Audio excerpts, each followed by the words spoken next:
বিসিবির কি আরো ম্যাচিউর হচ্ছে যে রেসপন্সিবিলিটি নেওয়া উচিত ছিল সাকিব আল হাসানের ব্যাপারে? আপনার কি মনে হয়? গভর্নমেন্ট পলিসি যদি না থাকে, হুম, হুম। ক্রিকেট বোর্ডের সাধ্য কি আছে একজন প্লেয়ারকে কামব্যাক করাবে? এখন বিষয়টা হচ্ছে একেকবার একেকজন একেকজনের কথা বলেন। কেউ বলেন যে নির্বাচকদের ব্যাপার, কেউ বলেন যে উনাকে আসতে হবে। ধরেন প্রত্যেকটা গভর্নমেন্টের একটা স্ট্র্যাটেজির জায়গা থাকে। ট্রু।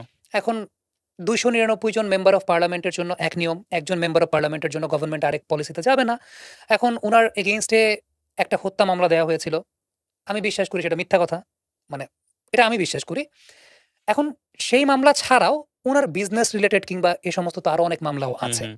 এখন টু বি ভেরি অনেস্ট সেটা হচ্ছে যে সাকিব ভাই তো তার জায়গা থেকে অবশ্যই গভর্নমেন্টের কাছে একটা নিরাপত্তা চাইবেন যে, আমি যখন দেশে আসবো, আমাকে যাতে কেউ ডিস্টার্ব না করে। আমাকে যাতে ফেভার দেয়া হয় এই জায়গাটা, যেহেতু আমি দেশের জন্য খেলতেই আসবো। কিন্তু গভর্নমেন্ট আবার সেই রিস্কটা কি আসলে নেবে কিনা সেটা গভর্নমেন্টের পলিসিগত হুম, ব্যাপার। যে হুম। গভর্নমেন্ট কি তাকে এক্সট্রা বিট অফ ফেভার দেবে? নাকি আইনের প্রক্রিয়া অনুযায়ী যাবে? এখন ওই যে একটা কথা বলি, সেটা হচ্ছে অনেক কথা আসে না যে অনেককে মিথ্যা মামলা দেয়া হচ্ছে। অনেক কথা আসে যে অনেককে হ্যারাস করা হচ্ছে। পরে গিয়ে দেখা যাচ্ছে যে সেটা আসলে ভিত্তি ছিল বা ভিত্তি ছিল না। কিন্তু একটা সার্টেন হ্যারাসমেন্ট তো হচ্ছেন কেউ না কেউ একজন। এখন সাকিব আল হাসান ওই জিনিসটাই প্রত্যাশা করেন যে, কিন্তু অন্যান্য যে মামলাগুলো আছে যেগুলো নিয়ে তাকে যে মানি লন্ডারিং থেকে হুম, শুরু হুম, করে হুম। শেয়ার মার্কেটের আরো অনেক কিছু করা হয়। এগুলো নিয়ে তাকে যাতে হ্যারাস করা না হয়। আর আমাদের দেশে আমরা জানি যে একটা মব কালচার ক্রিয়েট হয়। সেই মব কালচারকে আপনি দেখেন, একটা পক্ষ মিরপুর স্টেডিয়ামে আন্দোলন করছে, সাকিব আল হাসানকে আসতে দেবেন না। আরেকটা পক্ষ আন্দোলন করছেন, সাকিব আল হাসানকে আসতে দেয়া হবে, উচিত। হ্যাঁ। এখন ২ টা পক্ষ কিন্তু ২ টা পক্ষই কিন্তু এই দেশের নাগরিক। সেই জায়গা থেকে সাকিব আল হাসান তার নিরাপত্তার শঙ্কা করতেই পারেন। সাকিব আল হাসান তার নিরাপত্তার শঙ্কা করে গভর্নমেন্টের কাছে এক্সট্রা নিরাপত্তা চাইতেই পারেন। এখন it's up to the government policy যে গভর্নমেন্ট তার জন্য আলাদা করে এক্সট্রা নিরাপত্তা দেবেন নাকি দেবেন না, এবং তিনি যে আসবেন, আসার সঙ্গে যদি তার বিরুদ্ধে ধরেন একটা টেস্ট ম্যাচ তিনি খেলতে আসলেন, হুম, হুম। ৪ দিনের ব্যাপার। এই ৪ দিনের কোনো একদিনের মধ্যে তার ব্যাপারে একটা গ্রেফতারি পরোয়ানা জারি হয়ে থাকবেই। গেল। তখন সাকিব ভাইকে কি টেস্টের মাঝখান থেকে গ্রেফতার করে নিয়ে যাবে? সাকিব ভাই কি ওই রিস্কটা নেবেন? ওই রিস্ক তো নেবেন না। সো আমার কাছে যেটা ব্যক্তিগতভাবে মনে হয়, উনি হয়তোবা গভর্নমেন্টের সঙ্গে সেই চেষ্টাটাই করেছেন যে, আমি দেশের জন্য খেলতে আসবো, আমাকে যাতে কোনো হ্যারাস করা না হয়। এখন ওই যে গভর্নমেন্ট তাদের ফিলোসফি অনুযায়ী দেখেন ২৯৯ জন এমপি ছিলেন। এখন এই ২৯৯ জন এমপির মধ্যে কি ২৯৯ জনই খারাপ কাজ করেছেন? কিন্তু ওই ২৯৯ জনকে একটা প্রক্রিয়ার মধ্য দিয়ে তো যেতে হচ্ছে। একটা আইনের প্রক্রিয়ার মধ্য দিয়ে যেতে হচ্ছে।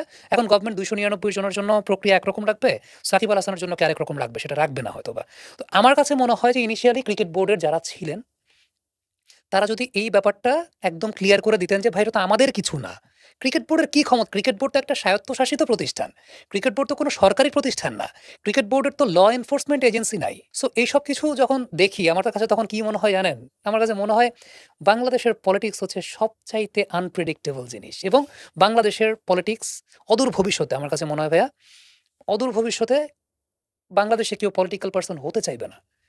কারণ জিনিসটা দেখেন, আপনি ওয়েদার আপনি কোনো কিছু করেন বা না করেন, আপনি দোষী হন বা না হন, আপনাকে একটা পালা-বদলে একটা প্রসিডিউর এর মধ্য দিয়ে যেতে হয়। যেই প্রসিডিউরটা আপনার জন্য, আপনার পরিবারের জন্য অনেক হ্যারাস করার মতো একটা ব্যাপার।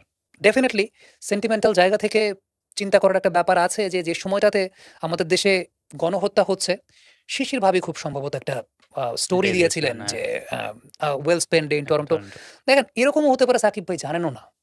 করবেই। শিশির ভাবি দিয়েছেন, হ্যাঁ। সাকিব ভাই হয়তোবা জানেনও না। এরকমও হইতে পারে। সো ওইটাই বললাম যে, একেকজনের পারসেপশন একেক ধরেন এখন ঠিক এই মুহূর্তে ভাইয়া, ঠিক এই মুহূর্তে আপনি আমি বসে এই স্টুডিওতে এসির হুম, নিচে বসে আপনি আমি কফি খাচ্ছি। রাইট? ঠিক এই মুহূর্তে ঢাকা মেডিকেল কলেজে কেউ একজন মারা যাচ্ছেন। হুম, হুম। হচ্ছে তো। এখন তার মারা যাওয়াটার জন্য কি আমি দায়ী? না। আমি তো দায়ী না। এখন উনি যে মারা যাচ্ছেন, আমি কি কফি খাওয়া বাদ দিয়ে দিব? সেটাও না। তবে হ্যাঁ, ওই সময়টাতে শিশির ভাবি হয়তোবা আরো সহনশীল হতে পারতেন, হওয়া উচিত ছিল। এটা আমি মনে করি অবশ্যই হওয়া উচিত ছিল। আবার এমনও হতে পারে সাকিব ভাই হয়তোবা জানেন না ব্যাপারটা সম্পর্কে। এমনও হতে পারে। সেটাও হতে পারে। সাকিব সেটা ভাই, অনেক কিছু হতে পারে। আমার না শিশির ভাবির ডে নিয়ে কোনো ঝামেলা নাই। কারণ আমার এখন ওর কাছ থেকে কোনো এক্সপেকটেশনই নাই। হুম, কারণ উনি মানে he is no one to me. Hmm, hmm. But Shakib Al Hasan আমার ছোটবেলার থেকে শুরু করে এখন পর্যন্ত আমার হচ্ছে একটা আইডল।